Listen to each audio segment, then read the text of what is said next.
and Jennifer will take it away. Oh, good.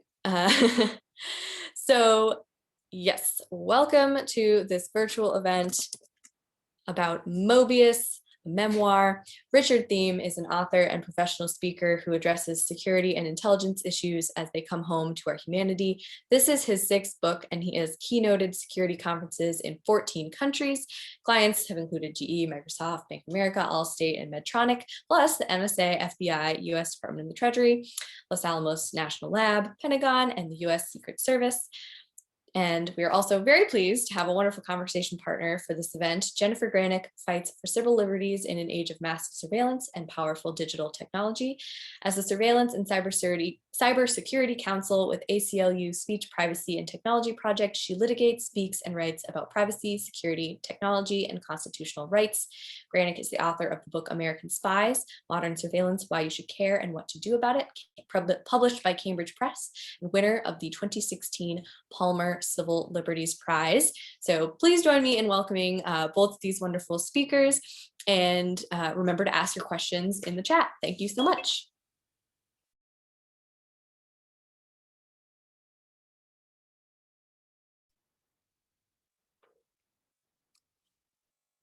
Can you hear me now?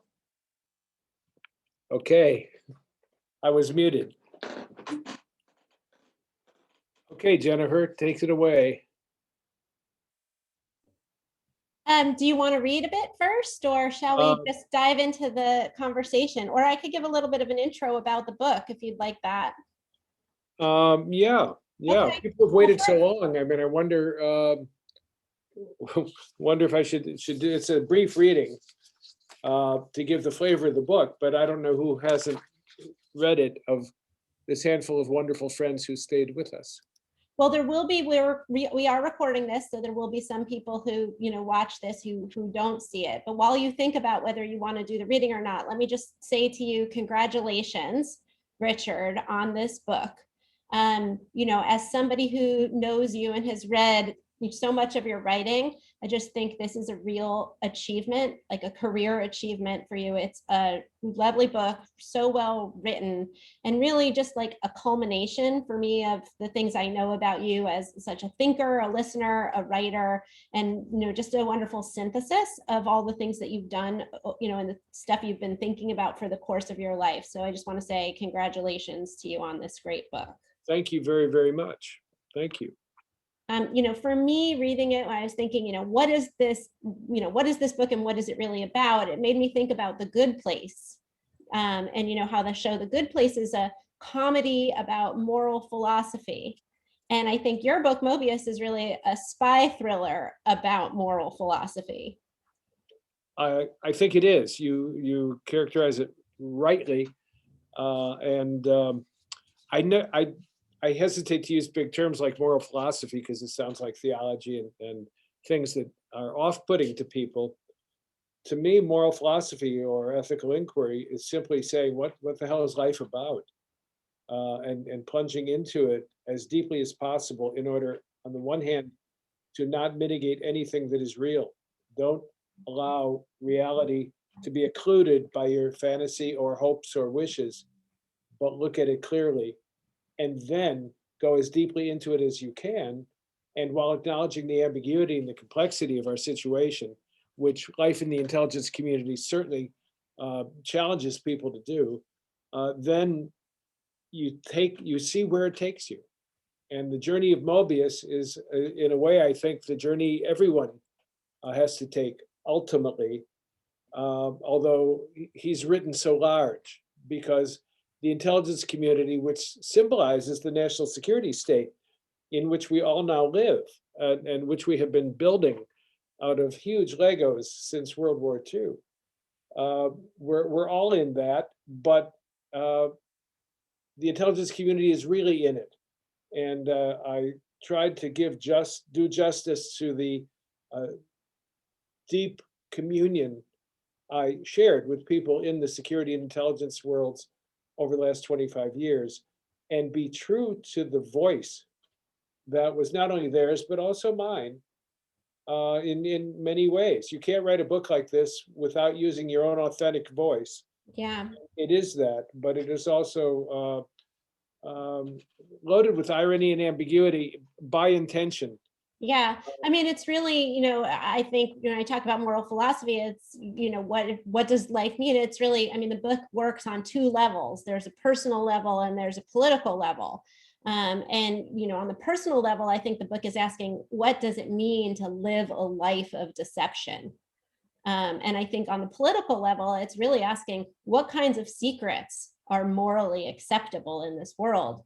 And, with the compassion and the, sort of voice that you give the main character, I think at the same time, you do like take a moral stance that is not the stance of the IC or of Mobius, but is, your own stance and to some extent the view of the humplings. Well, as I have said in my writing, every, some are humplings all the time, but everybody's a humpling some of the time. We're Is not anyone a humpling none of the time? I have not met anyone who's not a humpling none of the time, as far as I can tell. But when you talk about a life of deception, let me speak to that. Number one, the people I have known in the intelligence community who have had to adopt personas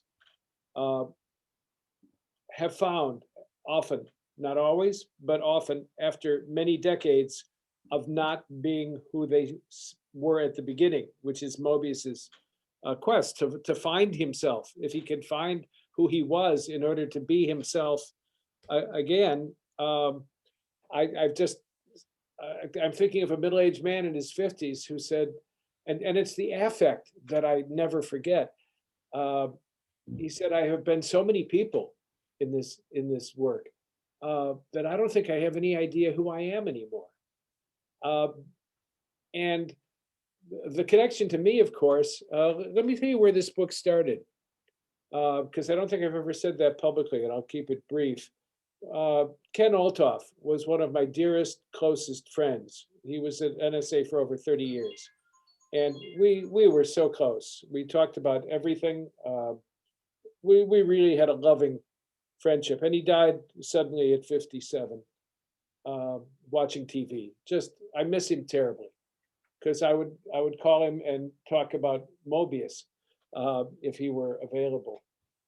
And excuse me one second. It's your thing you need to take out of here. Where is it? I don't know where you put your iPad, but your phone. Sorry. Okay. At any rate, his brother knew how close we were, and he sent me 6 hard drives from Ken's home computers. That's a first. And I used the appropriate technology to access all of the hard drives and look at his life. Now, Ken was rigorous about what he would put on his home computer. He never violated a confidentiality classification ever. He was scrupulous. So, you know, when I say look at his life, what I mean is the beautiful pictures he took, and not email. Email was a separate account. And it occurred to me to write a story based on what I knew of Ken's life and work. If I had found something on that computer, if I had, which I did not, that led down dark and nefarious paths. And a good friend who a lot of you know, I was talking to Spaff about it, I think it was, Spafford, Gene Spafford. And he said, you would do a profound disservice to the memory of Ken Olthoff if you suggested in any way that this was based on who he was, and you told a false story about him. And I said, you're absolutely right. I can't do that. And then what snapped into place was I had spent 20 years in the ministry, and in the ministry, you use personas. You adopt and internalize a way of being with other people onto which they project their expectations from a clergyman or a clergywoman. And you use that to create a relationship. Now, I was once talking to a dear friend, Brian Snow, about that. I said, my job was kind of like yours. I said, to to use personas to create relationships through which I could then work to empower, set free, and enhance the lives of the people with whom I worked. And he said, we do exactly the same thing, but we do it in order to control them. And so what I realized is I could splice the necessity of what I had learned to do as a clergyman with everything an intelligence professional has to do in their work. And bingo, I had the voice. Yeah. And the first draft poured out in 4 months. I've never written anything like that. Now, I edited a lot. My wife says one of the reasons she thinks it's well done is because I edited and I cut about 20,000 words out. And then you're doing like Michelangelo with a block of marble. The more you cut, the more you set free. Yeah. The liberating figure. So I'm very pleased with that. But it was, the point I want to make is that it's my story. I did that. And there's always ambiguity, or you're never wholly motivated in a good way. Nobody is. And that's part of the story of Mobius. He keeps confronting the reader with that. He says, you're complicit. He says, we do this on your behalf. We fight the battles at the edges of the empire. He knew that there hasn't been another 9/11 style attack because we have killed an awful lot of people. Yeah. Well, let's talk about that political stuff. I wanted to talk some about the character, but since you bring it up, Nick Mobius exhibits in the book a real disdain for ordinary people. He calls us humplings, he calls us crybaby whiners. And then there's this real paternalism, which you just expressed, which is, we do all of this for you because you don't know any better. But the story makes pretty clear that there's two pieces of this. One is the assertion that there are things that, sort of have to be done to, keep democracy alive. And the other is that there are things that are being done that are just about enriching people who are in power and, are just clearly directly corrupt. And it seems to take Mobius a while to realize that, not only that there are these two different stories, but also that ultimately they are one and the same story. They are all a story of corruption of democracy. Well, there's a story of corruption at the heart of the human race, is what it is. So no political system completely, captures the whole of the human being. It's an expression for now. I think political systems are appropriate to the complexity and the speed of the flow of information into and out of the complex systems that get built. And I've written philosophical things about that. No political system is equal to all of humanity. And it is the corruption in the heart of humanity. And what we are compelled to do. I was just on a different forum, and there were ranking military people on the forum, and someone quoted, in a knife fight, there are no rules in a knife fight, right? And in a war, someone else said, when you're at war, there are no rules in war. And I have had people who, whether in intelligence or in battle, have said, you just don't understand. People back here don't understand. The rules are off. The rules that you think we can live by, which are exactly what Mobius says. You have a life based on morality or moral fictions and rules only because we don't let the barbarians get to the gate. And I try to do justice to the validity of that point of view, as well as the unfortunate necessity of going into the heart of darkness when you plunge into that world. And so what he finds is what I have found in my life, that ultimately there is a kernel. The conscience is an ember that never, as the lawyer who helps him whistleblow says, as long as you have a conscience, it glows. There is an ember that glows, and you can blow on it and fan it into a flame. And when you are so seized by the enormity of what you have done to other human beings, which is part of his trajectory, and which we necessarily prevent ourselves from knowing, and above all, feeling, in its entirety, then you have a choice. It's like someone who's addicted. Until you have a moment of clarity and see that you have a choice to do something about your addiction, you don't really have a choice. You are just compelled to do it. And it's the same with that. We live the lives we can't help but live until we have that moment of clarity, and it's a searing nightmare in daylight, the Zen Buddhists call it, where you grasp the reality of who you are and what you have done in such a way, and that's spelled out very clearly for Mobius after he has his incident where he collapses, that he separates, there's space between the false selves he has created and used and his real core self, which now is available to him for affirmation. But once he makes that affirmation, he has no choice but to follow it out. Mm. And Well, that's where the moral conclusion comes. yeah, tell us a little bit about what that following up looks like. Well, first, let's pause for a second. You know, the people watching this may not all know me. I'm an ACLU lawyer, and I just want to point out that there are rules. There are rules in war, and there are rules about intelligence, and those rules are very important. And I do think, you know, one of the things with Mobius is, you know, he talks, you know, throughout the book about us versus them. And us is the good guys who are breaking the laws for good, and them are, you know, the other people. But then there's no real, you know, kind of consideration of who they really are until the moment when Mobius is faced with the truth about what his job is and what he's been doing and what his you know, what his complicity, not even complicity, what his crimes are. And in that moment, the moment where his colleague removes the hood from the head of the torture victim, he realizes something. But the thing he realizes, Richard, is something everyone reading the book knew all along, which is that these are human beings and that the characters in the book are not giving them the, you know, what they're due as human beings, not giving them the moral weight they deserve. Okay, well, that's where I would tend to disagree with you about some of that.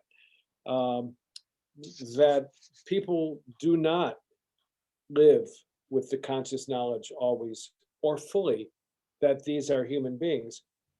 Because as you and I discussed the other day in a different context, the dehumanization of people is, we were talking about how the George Floyd incident and everything that has come from it brought out in a way that we hadn't grasped before the enormity of the emotional life necessarily lived by African Americans.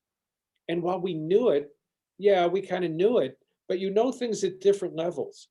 And the level at which he finally got it was a level that compelled a choice in a different direction in life. People I know now, you know, I was in the ministry for 20 years, and I've observed people my whole life. People make all kinds of accommodations to all the little and big ways they let themselves off the hook.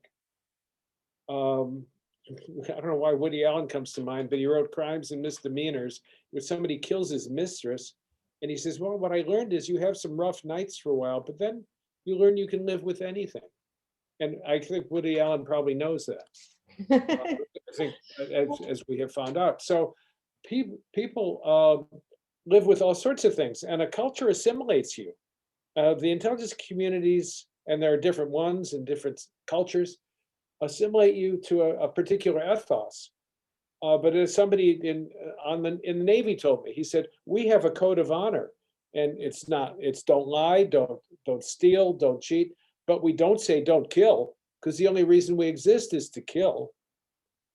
And we like to step back from that and believe we are better than that. It's one of the great problems for America right now, this exceptionalism, that we think our system enables a higher moral view of the world. And what I'm suggesting the book implies is that the human heart, it takes no prisoners, and it has no favorites. Well, one of the lines in the book you have, and I think this is like a really core piece, is you always come home to yourself. So you want to talk a little bit about why the character in the book is named Mobius and what that symbolism is? Well, sure. Mobius strip, which is on the cover, and a lot of people are familiar with it. It's a geometrical form that has a single edge, and it looks as if it's a path. But if you find it, you find yourself twirling and twisting and always coming back to the same place because there's only a single edge. And I thought that was an appropriate metaphor for how he tried to set out on different paths, create different personas.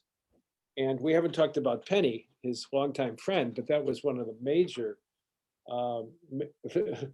the biggest, in a way, the biggest deception of all, that he hooked up with Penny when they were both very young, and he was just getting into the agency, and I intentionally mashed the agencies together. There's a friend, he may even be on this, who said, no, he was a spy. He said, nobody does all those things. Well, it's like Forrest Gump. Mobius is doing things that the DIA does and the CIA and the NSA. I know that. It's intentional obfuscation to protect sources and methods. And so he's assimilated into a culture that compels him to adopt the rationalizations of that culture. And now you've taught at a university. I was just reading a book called Veritas about a woman who was taken in by a con man because she wittingly went along with it because it supported her deeper belief that women should be treated differently in the church.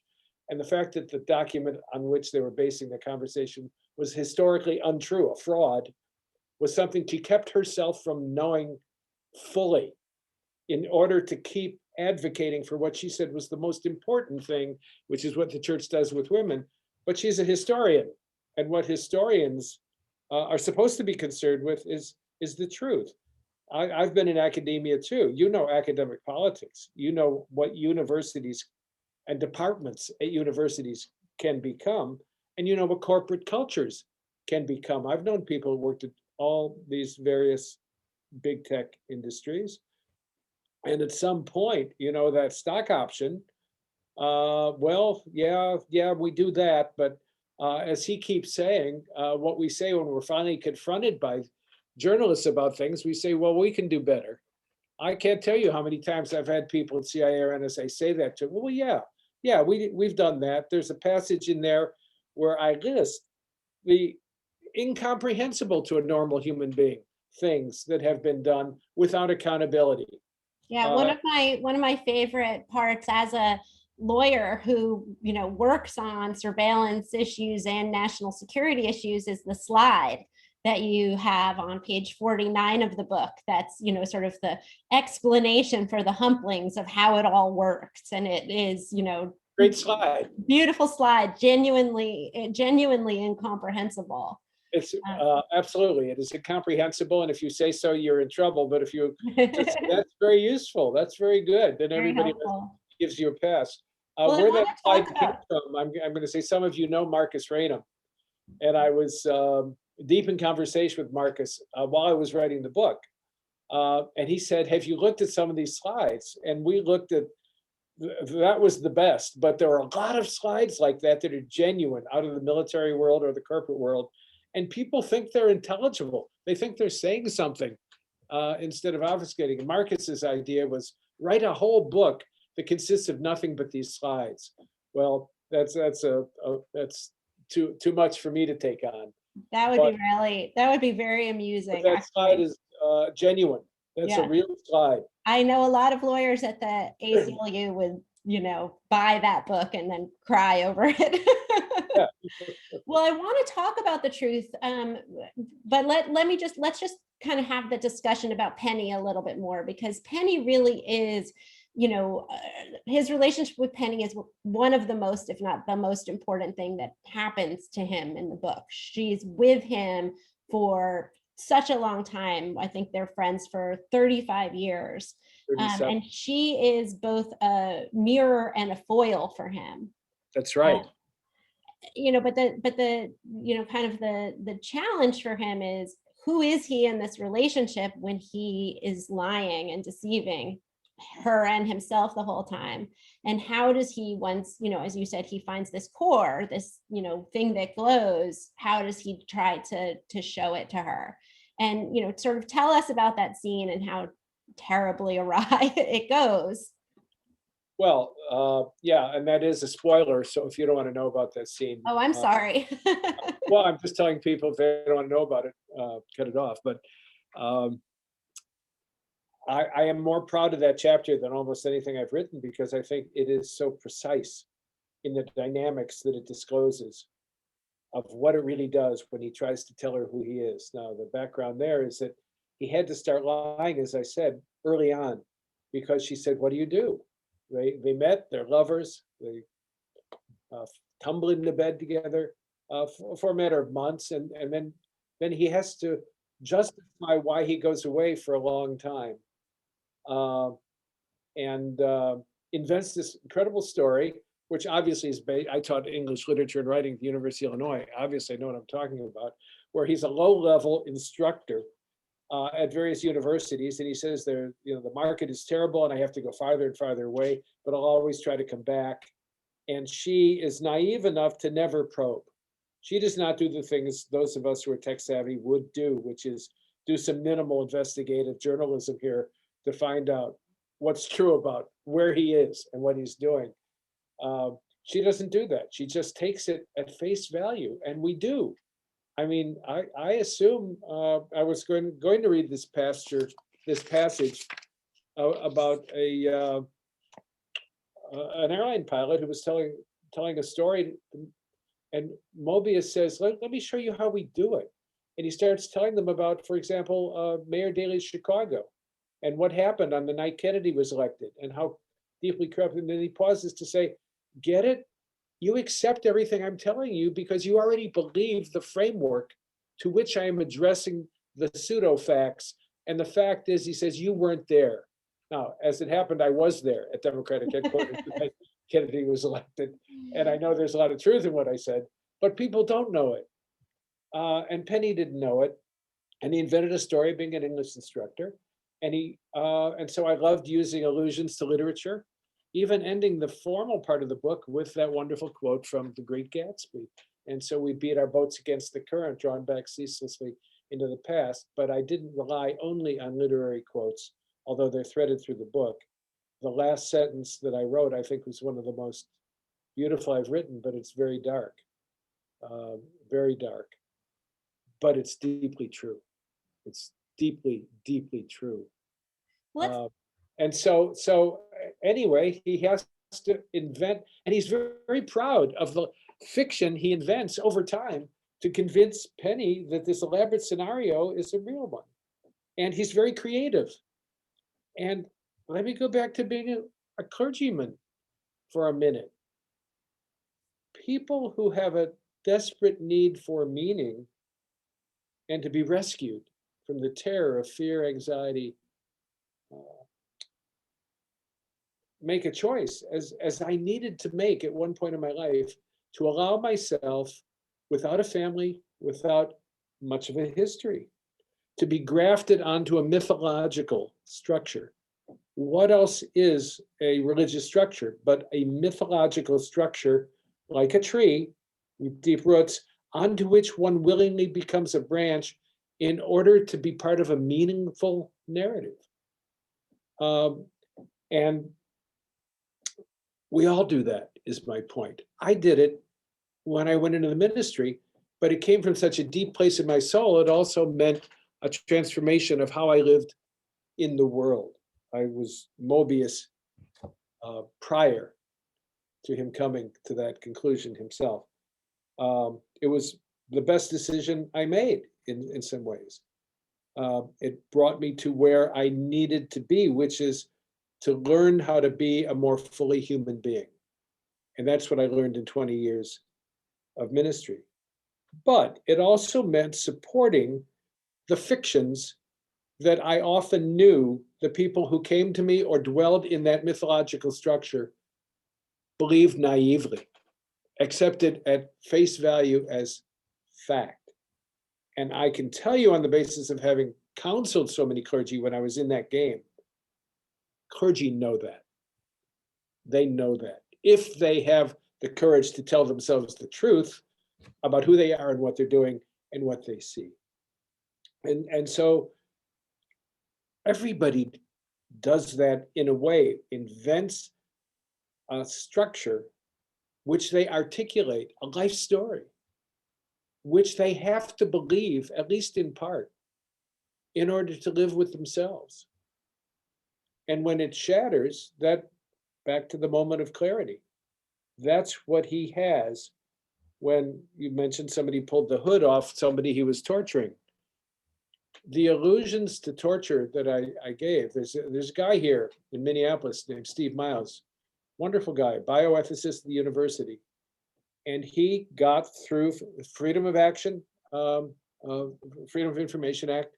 I think ACLU got all these records that they weren't linked. So he had to go through 3,500 or so records, maybe 35,000, in order to see that what doctors did was torture people, learn from it, and use what they learned next time, a la Nuremberg strictures, which we never signed because we don't want to be held accountable to that.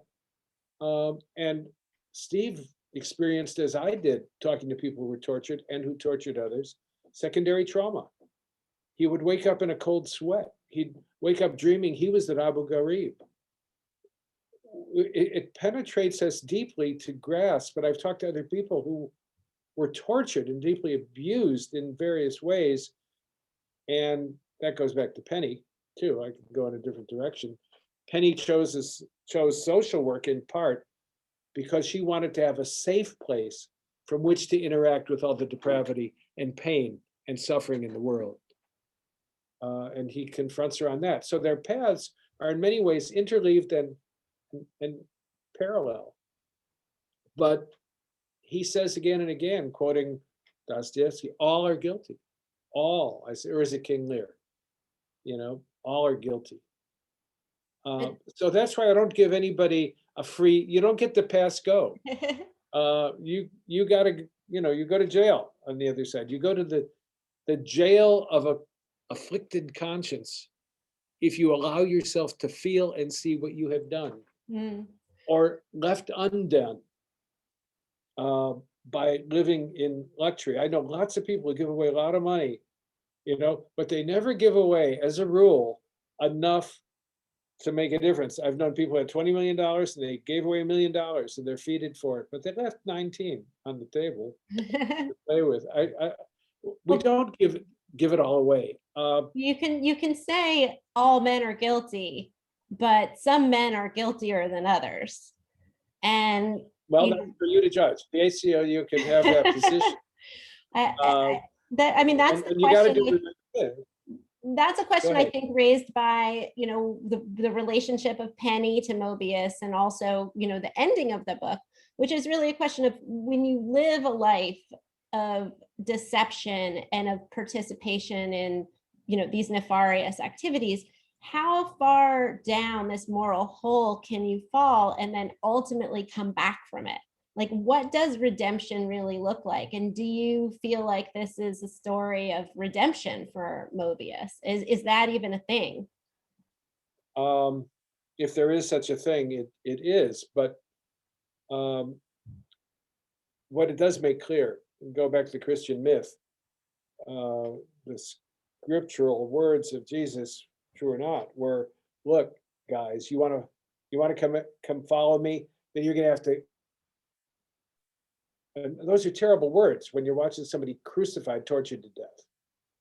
And what whistleblowers go through, I believe it was you who directed me to the law firm in Washington that handles whistleblowers. And they are very clear that if you are motivated by anything like revenge or anger or money or any other thing than a conscience that won't quit, you won't make it. Because some of those quotes at the end from whistleblowers are from genuine whistleblowers I've known who have said they took everything from me. They took my life, my livelihood, everything. but they didn't take my soul. And you have to be willing to let that be the bottom line of having no choice but to embrace your own integrity at that level by telling the truth. And I didn't go into the detail of the truths that he told, but he tells plenty of truths along the way. And I don't think a lot of people in this country want to know what we do and have done since 9/11, when, as Dick Cheney said, the gloves are off. And one of the tortures that I described in the book, that's accurate. What they did to that guy, and the head of the CIA subsequently made sure everything was destroyed that would reveal it, just as when they did MK Ultra and all those nefarious activities in the 60s and 50s. They tried to destroy every record of it, so there wouldn't be any record. And people, kind of like the warehouse in Indiana Jones, they overlooked a box of financial documents that somebody got a hold of and connected the dots, and it revealed that whole nefarious plan. But we put this monster up in Montreal, so we had plausible deniability, while he tried to experiment with wiping the minds of people in order to see if we could replace them with manufactured minds, because we heard they could do that. We don't. What do we do with that? What do Americans do with that? In other countries, at least they're more realistic about what the governments do, and they just say that's what they do. Let me ask you about this question about, what governments do and secrecy of power, and how do you know? Because I think this is one of the things about your book that's very timely, and kind of this insight into the, least untruthful things. And then maybe we might take some questions from the audience. So if people have questions, they can think about what those might be. But in the book, so a very important idea in the book is, the question of how do we know what truth is? You weren't there, so how do you really know? And I think that question of how do we know things is so timely in this age of QAnon and fake news and misinformation online, and official lying and distrust of experts. And can you talk a little bit about that? Sure. And how you see that insight of your book kind of translate into the real world? Sure. And let me go back to what I said, which is that the real world we have built on a national security state is just the world that Mobius inhabits in a more specialized and rarefied way. We, humanity, does that. Once the tools and techniques are available, people will do everything. Quick example. What's his name? Secretary of State Haig held a press conference, and he was very upset and demanded that we go to the CIA to find out what happened, because it was alleged that the KGB was fomenting revolution all over the country. And bottom line, to make it short, is his source was a New York Times article or a book that pointed to an article in a foreign paper, a small paper in Italy, as it turned out. And they asked the CIA to investigate, because we need to be on this. And Haig, with his big mouth, went public with it when he shouldn't have, because it was supposed to be kept secret. And what was supposed to be kept secret at the origin of the story was that it was our story. It was one of the false stories that we routinely planted in subsidiaries, or wholly owned subsidiaries, or proprietaries, or useful tools for us. Sometimes newspapers will take stories they aren't clear of the provenance on, because they make for good sales or good stories. And we had planted that story, which was complete fiction, in a small newspaper. And it's a perfect example of blowback, is how it, in a world of the kind of, and that was back in the 80s, of the information world we inhabit now, blowback happens within seconds. You can't direct a story, a propaganda story, at the enemy without infecting the people you were trying to protect. And I've investigated UFOs. Alan Hynek said the result of his long experience with UFO explorations was that they made the American people the enemy by trying to shut down their legitimate questions into what are these things that seem to be flying around airspace. Well, we have built that, and now we are reaping it. And when you add a lack of critical thinking and gullibility and fear and anxiety and economic malady and pandemic. You have people who are desperate to be in control. And stories, like I said, the myth of Christianity gives you the illusion that you are in control. I'm good. I'm going to heaven. I hope that gets you through the night. But the fact is, people will believe anything these days. But we are complicit in creating the environment in which this has taken place. And now we are more than complicit because we have an entire political party acting as if truth, you know the whole evolution of a truthiness, and we have our own separate facts, and et cetera, et cetera. In other words, they don't see the consequences of creating a nightmare in which facts and truth and journalism are put at such serious risk, to say nothing of the FBI and the rights that you and your cohorts do everything you can to maintain and protect. It's the key question of our time, because in my experience, I'm talking to people and it feels very much like the invasion of the body snatchers, where you thought you knew who someone was and a seed pod got under their bed at night and took over their body. And now it's an alien that looks like them. But we literally, my wife and I, have conversations where we say, can you believe what you just heard? Didn't that person go to school?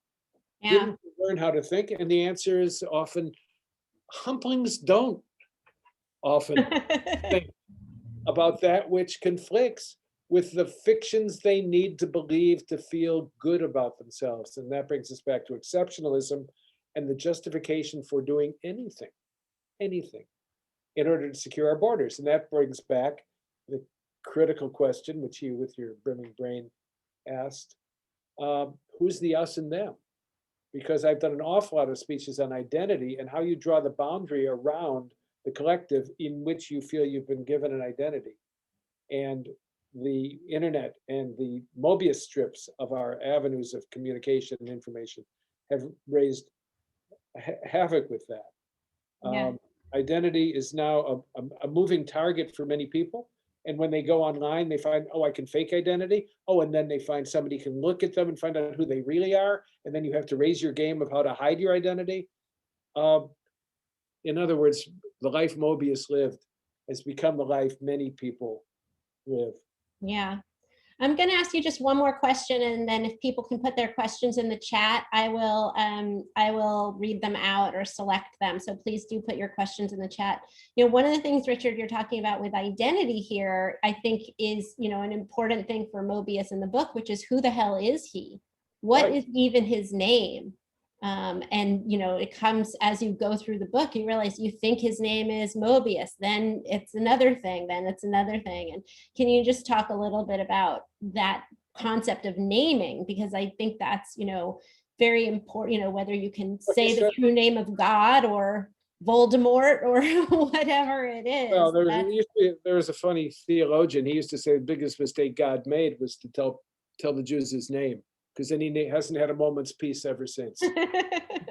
You know, they call on his name, Yeah. right? And so you think once you've got a name, you got a hook into somebody. And he says very explicitly, he says, I'm not going to tell you the names of the agencies because you will think you know something then, and you don't. All you know is the nonsense that movies and books, like my book, he says, you know, have filled your heads with. You don't know. You just you don't know. And names are labels that obfuscate at least as much, if not more, than they reveal. And look, I mean, again, my story. I grew up one way. I created a world for myself based on literature, which was another fantastic assemblage of beautiful fiction, which I loved and learned I had a facility for understanding. And then I went into the ministry and became an Anglican, and I did that for 16 years, and I grew out of that. It accomplished what it needed to for me, which is as long as anybody stays with anything. And then I've reinvented myself 27 years ago as a speaker and writer. Now that's 3 major reinventions, right? None of them look like what I was told by my family of origin that I should be, which was a Jewish accountant. Far cry, right? Absolutely. Yeah, so I know about reinvention, and I know about it raising the inevitable question at this point in my life, because I'm an older gentleman, who am I really? And what is that core self? And what is the core self from which these personas have emerged? And can I embrace it, warts and all? And that's what everybody has to learn how to do. Is acceptance is not the right word. It's somehow grounding in the only reality you have, which is your core self, and knowing you're not as good as you wished you were, and you're not as bad as you feared you are. Mm-hmm. You're just a humpling. On that cheery note, let's go to some questions from the audience. Okay. From our friend Eleanor, how is the book's release being received by people that you know in the 3-letter agencies? And what do you think Ken Olaf would say about this novel? Everyone I've heard from has been incredibly positive. There are a lot of testimonies on Amazon. People have written. A number of those people are security and intelligence professionals, but intelligence professionals, and some are very senior. And one of the reviews, what pleased me is that these are people I didn't know. Peter Neumann, who you do know, SRI genius and giant in the field, recommended to his group online, which was many NSA people, you need to read this book. And then one of them, Tom McCabe, who was a very successful entrepreneur in software after he left the agency, but NSA, read it and wrote not only just a great review, but he got it. He got the whole essence, and that's up on Amazon under his name. And he really got it. And so did this wonderful woman who founded and directs the Museum of American Visionary Art Museum in Baltimore. And she said that a wonderful thing about it, but she got the complexity of me as well as it. And she said, Thieme wrote Mobius with all the tragic beauty of a fallen angel, which just sums up all of it. Now, she wasn't in the life, but then there's another one, which I've been sharing with people, that came from a very senior person at NSA, who said everybody inside will recognize that how much he understands how we live, and as and of course they get too that it's not just judgment, it's fearless truth telling on behalf of our ultimate humanity, and it includes me. So and then there's another one there who was with one of the agencies, and he said this book should be in the libraries behind the fence of every agency. Well, my problem as a marketer, Eleanor, is, well, how do I get it there?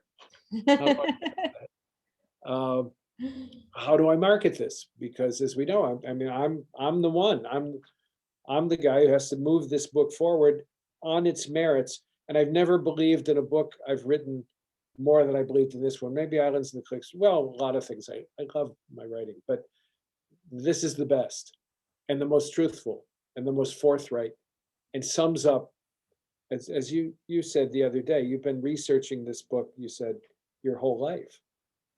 So people who are open can recognize that. But I'm just imagining that there might be people who read it or won't read it, or read it and didn't like it and are angry about it or discard it.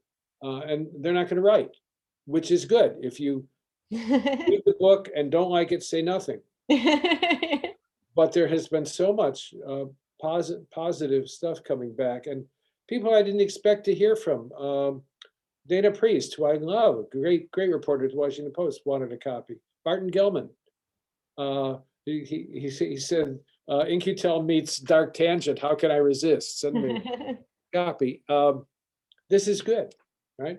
Yeah. So people who are open to recognizing the truth and its complexity wind up saying, as my dear friend who was a senior man at NSA, he said, "Thank you for the thoughts and feelings and the memories that you brought forth." But he said, "I tried to tell my quote unquote penny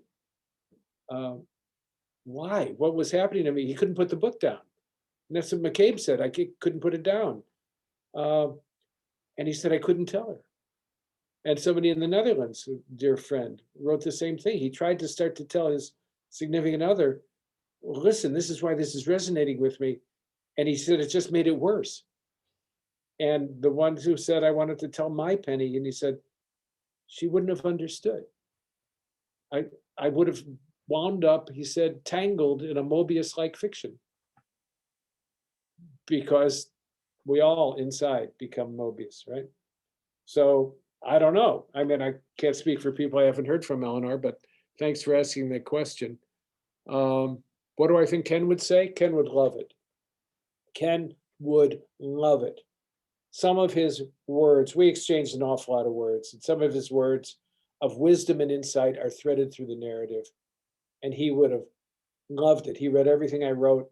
He wrote very honestly. He reviewed Foam, and he said, anyone reading this book is going to say, what the WTF? But he said, if you want to take a journey that might change how you look at the world, read the book. I have thought so many times, oh, I wish I could pick up the phone and call him. But that's the lot of people getting older. And we don't know that being the last one standing in your posse is good. Yeah. Yeah. Yeah. So I don't have any doubt. Ken and I understood each other. I mean, just take my word for it. Let's go to Rick's question. From Rick Forno. You can read it, but I'll read it for people who don't have their reading glasses on.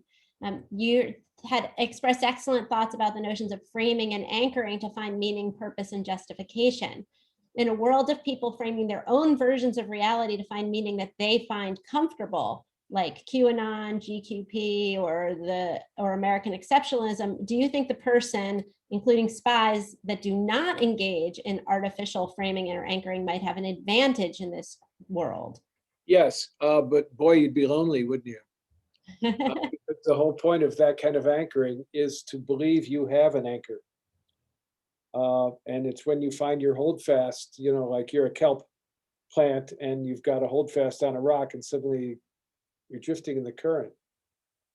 You have to learn to live with the absolute existential reality of your not knowing and not even knowing who you ultimately are or what you would do under conditions that challenge not only Mobius, but everybody. I think it's a great question, Rick. If you do not engage in such artificial framing anchoring, you might have an advantage in today's world. You might have an advantage, but you also would have a disadvantage because you would lose the energy of the posse.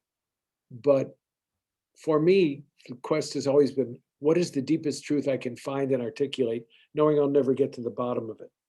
I want to know. I was told years ago, you are a need to know machine. And I have pursued truth, but thank God with a moral dimension, which the ministry taught, so that I could both pursue it and pay attention to what people revealed, but also have their better interest whenever push came to shove at heart. Yeah. A question from Jack Barsky to everyone. He says, I was just about to state that we are only one dimension removed from humblinghood. Jack was this is not giving away a secret, right, Jack? Jack was a KGB illegal for 10 years. If it was a secret, he was muted and not able to tell you to stop. So no, he's written a book. He's written a great book about it. He was the subject of a 60 Minutes episode that's really fascinating, and you can find that online, I believe, about how he served the KGB for 10 years. He was recruited by the Stasi, originally from Germany, and now he's a patriotic American citizen, consumed with love for his children. And love, believe me, Jack and I, we've talked about these issues, and love as the fulcrum that redeems you from a life of lies is what we both acknowledged and admitted we shared. Okay, so there you are, KGB illegal, and one of his best friends, you can hear it on a podcast from the Spy Museum, was a CIA guy. And what I think they agreed on the podcast discussion is they're friends because they're twins. And does it really matter? I mean, and I have said that in my work with agencies, that ultimately the pursuit, what the agency is about is not doctrinaire or ideological. It is about making the alliances you need to make in the moment with whoever you need to make them in order to achieve the shared task you both agree you want to accomplish. And at that point, identities disappear into the task. And so you find, oh, they're not Israelis, they're whatever. You find that false flags are flying over so many different operations. And you don't know who you're working with when you sign a contract with. We haven't even gotten into that, but yeah. Well, let me just kind of sum up by saying that I think that, through your empathy and through this story of really deception that you've told, not only have you managed to tell, kind of the least untrue story, but you have told a story that has so much truth and so much heart and so much ethics in it. So again, congratulations on the book. For people who are listening to this and have not bought it, I think Annie's going to chime in here and tell you some information about where you can get it. And yeah, so I put a link to the Majors and Quinn website. It's up further in the chat. So, or you can just go to www.majorsandquinn.com and search by title or author in the search field, but there's a direct link to Mobius up there in the chat. We have copies in the store. So wherever you're watching this from or shopping from, you can use our website. But if you do happen to be in the area, and want to do some in-store shopping, Majors and Quinn is open 7 days a week for limited in-person browsing. So come on by if you prefer to do your shopping that way, and you can see it on the shelves. So thank you so much for tuning in and for sticking with this. Thank you, Richard and Jennifer, for your perseverance and fascinating conversation. And this video will be uploaded to the Majors and Quinn YouTube and Facebook page so that anyone who was not able to join tonight can see it in the next couple days. Great. Once you do that, you said it'll stay there forever as long as the tickets last. So we'll let everybody know that they can access it. Yes. I know we lost some people, but thank you to everyone for hanging in and enabling this. And Jennifer, thank you. There aren't too many people who know me as well as Jennifer, and I expected exactly the kind of handling that she provided, and she also came up with the Zoom link that made it. Very good. Yeah, thank you. Technology and brains. Yeah. Exactly. Thank you so much, Annie, and thank you, Richard, for letting me be a part of this. Yeah, wonderful.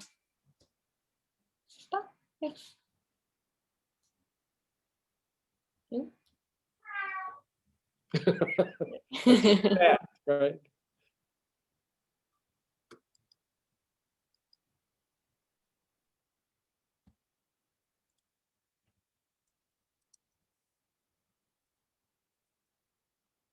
They're just dropping like flies.